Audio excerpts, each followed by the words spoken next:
Part 3. Three Girls, Three Bullets. Sarde pa lovara tega kegada. Prade watan de paki nishta bala kathona. O wayfarer, rest your head on the story cobblestone. It is a foreign land, not the city of our kings. I am Malala, chapter 16, The Valley of Sorrows. It all seemed like a bad dream. We had been away from our valley for almost 3 months, and as we drove back past Churchill's Picket, past the ancient ruins on the hill and the giant Buddhist stupa, we saw wide Swat River, and my father began to weep. Swat seemed to be under complete military control. The vehicle we were in had even had to pass through an explosive check before we could head up the Malakkanan Pass. Once we got over the other side and down into the valley, it seemed there were army checkpoints everywhere, and the soldiers had made nests for their machine guns on so many of the rooftops. As we drove through villages, we saw buildings in ruins and burned out vehicles. It made me think of old war movies or the video games my brother Kushal loves to play. When we reached Mingora, we were shocked. The army and Taliban had fought street to street, and almost every wall was pockmarked with bullet holes. There was a rubble of blown up buildings which Taliban had used as hideouts, and piles of wreckage, twisted metal, and smashed up signs.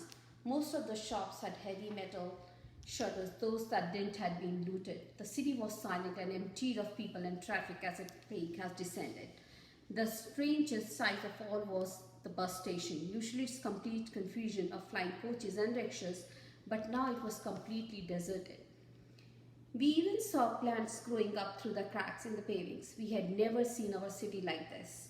At least there was no sign of the Taliban. It was 24th July 2009, a week after the Prime Minister had announced that the Taliban had been cleared out. He promised that the gas supply had been restored and that the banks were reopening, and called on the people of Swat to return. In the end, as many as half of its 1.8 million population had left our valley. From what we could see, most of them were not convinced it was safe to return.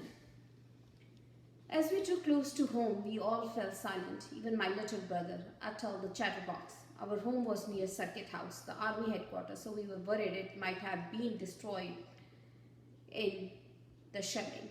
We had also heard that many homes had been looted. We held our breath as my father unlocked the gate. The first thing we saw was that in the 3 months we had been away, the garden had become a jungle. My brothers immediately rushed up to check on their pet chickens. They came back crying. All the remainder of the chickens was in a pile of feathers, and the bones of their small bodies entangled as if they had died in an embrace. They had starved to death. I felt so sad for my brothers, but I had to check on something of my own. To my joy, I found my school bag still packed with my books, and I gave thanks to that my prayers had been answered and that they were safe. I took out my books one by one and just stared at them. Math, physics, Urdu, English, Pashto, chemistry, biology, Islamiyat, Pakistan studies. Finally, I would be able to return to school without fear. Then I went and sat on my bed. I was overwhelmed. We were lucky our house had not been broken into. 4 or 5 of the houses on our street had been looted, and TVs and gold jewelry had been taken. Safia's mother next door had deposited her gold in a bank vault for safekeeping, and even that had been looted. My father was anxious to check on the school. I went with him. We found that the building opposite the girls' school had been hit by a missile, but the school itself looked intact.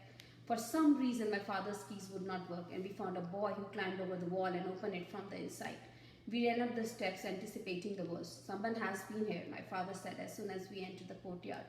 There were cigarette stubs and empty food wrappers all over the floor. Chairs had been upended, and the space was a mess. My father had taken down the Kushal school sign and left it in the courtyard. It was leaning against the wall, and I screamed as we lifted it.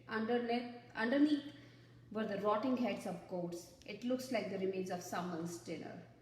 Then we went into the classroom. Anti-Taliban slogans were scrawled all over the walls. Someone had written, "Army Zindabad, long live the army," on a whiteboard in permanent marker. Now we knew who had been living there. One soldier had been written corny love poems in one of my classmates' diaries. Bullet casing littered on the floor. The soldiers had made a hole in the wall through which you could see the city below. Maybe they had even shot at people through that hole. I felt sorry that our precious school had become a battlefield. While we were looking around, we heard someone banging on the door downstairs. Don't open it, Malala, my father ordered. In his office, my father found a letter left by the army. It blamed citizens like us for allowing the Taliban to control Swat. We have lost so many of the precious life of our soldiers, and this is due to your negligence. Long live Pak Army, he read. This is typical, he said. We people of Swat were first educated by the Taliban, then killed by them, and now blamed for them. Seduced, killed, and blamed. In some ways, the army did not seem very different from the militants. One of our neighbors told us that he had even seen them leaving the bodies of dead Taliban in the street for all to see. Now their helicopters flew in pair overhead like big black buzzing insects, and we walked home. We stayed close to the walls so they wouldn't see us. We heard that thousands of people had been arrested, including boys as young as 8, who had been brainwashed to train for suicide bombing missions. The army was sending them to a special camp for jihadis to de-radicalize them. One of the people arrested was our old Urdu teacher who had refused to teach girls and had instead gone to help Fazlullah's men collect and destroy CDs and DVDs. Fazlullah himself was still at large. The army had destroyed his headquarters in Imam Devi, and they then claimed to have him surrounded in the mountains of Piachar. Then they said he was badly injured, and then they had his spokesman Muslim Khan in custody. Later the story changed, and they reported that Fazlullah had escaped into Afghanistan and was in the province of Kunar. Some people said that Fazlullah had been captured, but that the army and ISI couldn't agree on what to do with him. The army had wanted to imprison him, but the intelligence service had prevailed and taken him to Bajor so that he could slip across the border to Afghanistan. Muslim Khan and other commander called Mahmud seemed to be the only members of the Taliban leadership who were in custody. All the others were still free. As long as Fazlullah was still around, I was afraid the Taliban would regroup and return to power. At night, I sometimes had nightmares, but at least his radio broadcast has stopped. My father's friend Ahmed Shah called it a controlled peace, not a durable peace. But gradually people returned to the valley because Swat is beautiful and we cannot bear to be away from it for long.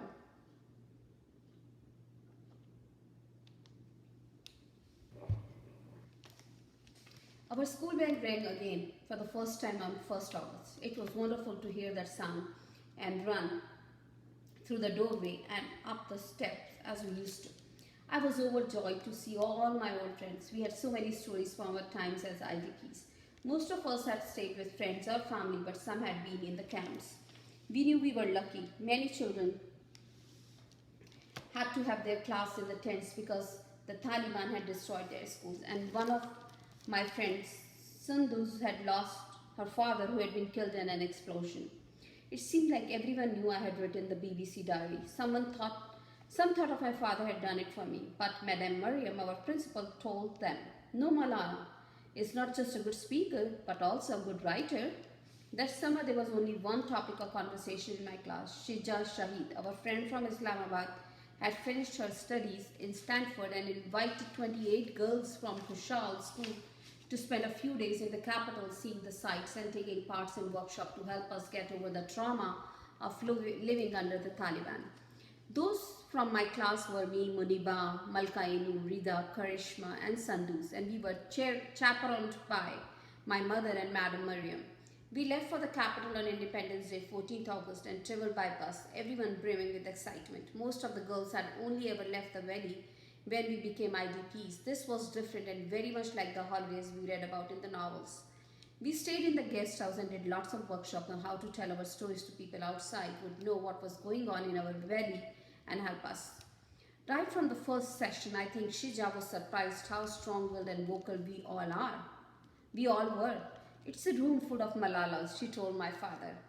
She also had fun doing things like going to the park and listening to music, which might seem ordinary for most people, but in Swat had become an act of political protest. And we saw the sights. We visited Faisal Mosque at the base of Margala Hills, which was built by the Saudis for $1 million of rupees. It is huge and white and looks like shimmering tents suspended between minarets. We went on our first ever visit to the theatre to see an English play called Tom, Dick and Harry and had art classes.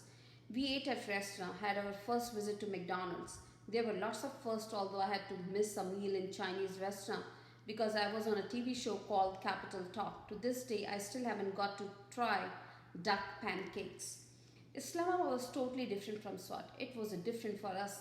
As Islamabad is from New York, Shijaz introduced us to women who were lawyers and doctors and also activists, which showed us that women could do important jobs yet still keep their culture and tradition. We saw women in the streets without parda, their heads completely uncovered. I stopped wearing my shawl over my head in some of the meetings, thinking I had become a modern girl. Later, I realized that simply having your head uncovered isn't what make you modern. We were there 1 week and predictably Moniba and I quarreled. She saw me gossiping with a girl in the year above and told me, "Now you are with Resham and I am with Rida." Shija wanted to introduce us to influential people. In our country, of course, these often means the military. One of our meetings was with the Major General Attar Abbas, the chief spokesperson for the army, and its head of the public relations. We drove to Islamabad's twin city of Rawalpindi to see him in his office. Our eyes widened when we saw the army headquarters was so much nearer than the rest of the city with perfect green lawns and blossoming flowers. Even the trees were all the same size with the trunks painted white to exactly halfway up. We didn't know why. Inside the headquarters, we saw officers with bank of televisions, men monitoring every channel, and one officer showed my father a thick file of cuttings which contained every mention of the army in the day's papers. He was amazed. The army seemed much more effective at PR than our politicians.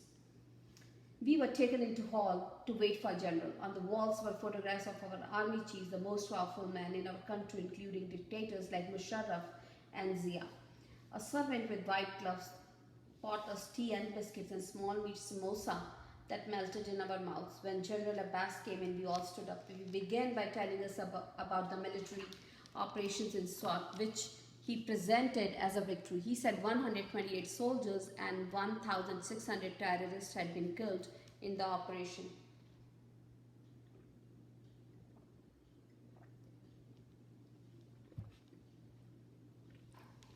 After he finished, we could ask questions.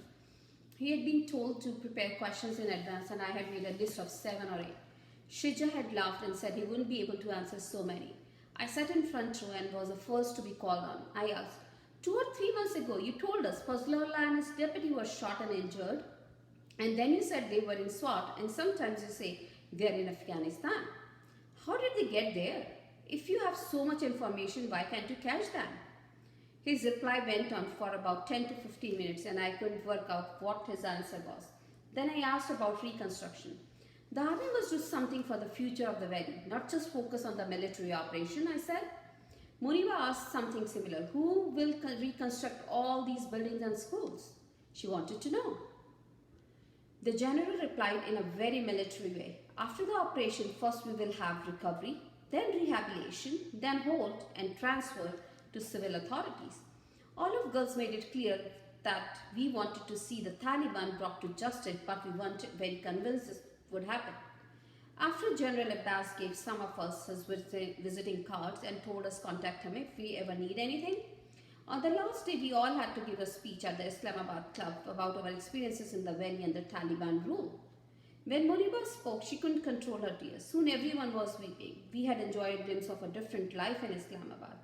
In my speech, I told the audience that until I had watched the English play, I had no idea there were so many talented people in Pakistan. Now we realize we don't need to watch Indian movies, I joked. We would have a wonderful time, and when we go back to Swat, I felt so hopeful about the future. I planted a mango seed in the garden during Ramadan, as their favorite fruit to eat after breaking the fast. But my father had a big problem. While we had been IDPs and for all the months the school had been closed, he had collected no fees, but the teachers still expected to be paid. Altogether, that would be over 1 million rupees. All the private schools were in the same boat. One school gave its teachers salaries for a month, but most didn't know what to do as they couldn't afford to pay. The teachers at the Kushal school demanded something. They had their own expenses, and one of them, Miss Farah, was about to get married and had been relying on her salary to help pay for the ceremony. My father was in a fix. Then we remembered General Abbas and his visiting card. It was because of the army operation to expel the Taliban that we had all had to leave and found ourselves in this situation now. So Madam Mariam and I wrote an email to General Abbas explaining the situation. I wrote an email to General Abbas explaining the situation. He was very kind and sent us 1100,000 rupees so my father could pay everyone's 3 months back pay. The teachers were so happy. Most had never received so much money at once. Miss Hera called my father in tears, grateful that her wedding would go ahead as planned. This didn't mean we went easy on the army. We were very unhappy about the army's failures to capture the Taliban leadership, and my father and I continued to give lots of interviews. We were often joined by my father's friend Zahid Khan, a fellow member of the SWAT Kamil Jirga.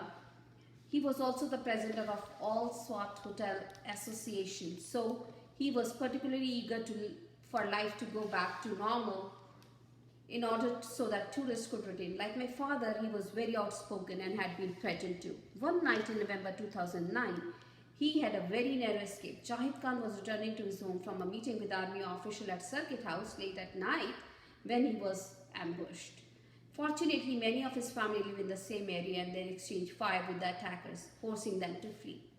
Then on 1st December 2009, there was a suicide attack on a well-known local ANP politician and member of Khyber Pakhtunkhwa Assembly.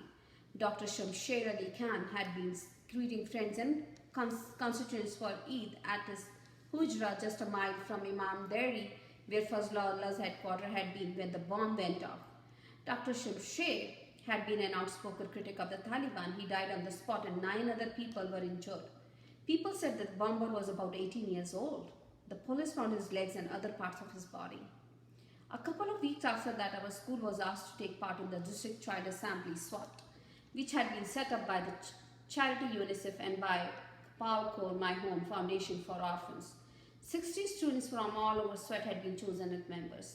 They were mostly boys, although 11 girls from my school went along. The first meeting was in the hall with lots of politicians and activists. We held an election for speaker and I won. It was strange to stand up there on the stage and have people address me as Madam Speaker, but it felt good to have our voices heard.